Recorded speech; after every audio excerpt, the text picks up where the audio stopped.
ಏಯ್ ಇಲ್ಲಿ ಕೇಳಿಸ್ಕೋ.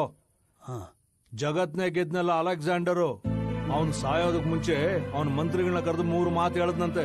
ಏನಂತ? ಮೊದಲನೇದು, ನಾನ್ ಸತ್ತಾಗ ನನ್ನ ಶವದ ಸುತ್ತು ಜಗತ್ತಲ್ಲಿರೋ ಪ್ರಸಿದ್ಧಿ ಡಾಕ್ಟರ್ಗಳೆಲ್ಲ ಇರಬೇಕು ಅಂತ. ಯಾಕಂತೆ?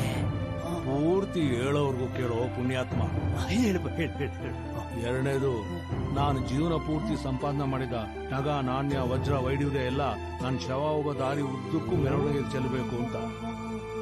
ಮೂರನೇದು, ನನ್ನ 2 ಕೈಗಳು ಶವದ ಪೆಟ್ಟಿಯಿಂದ ಹೊರಗಿರ್ಬೇಕು ಅಂತ.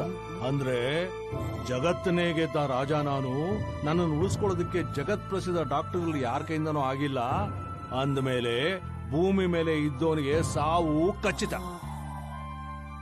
ಎರಡನೇದು, ನಾನ್ ಜೀವನದಲ್ಲಿ ಸಂಪಾದನೆ ಮಾಡಿದ ನಗ, ನಾಣ್ಯ, ವೈಡೂರ್ಯ, ಸಂಪತ್ತೆಲ್ಲ ಯಾವುದು ನನ್ನ ಉಳಿಸಕ್ಕಾಗಿಲ್ಲ ಅಂತ ದಾರಿ ಉದ್ದಕ್ಕೂ ಚೆಲ್ಕೊಂಡೋಗಿದ್ದು.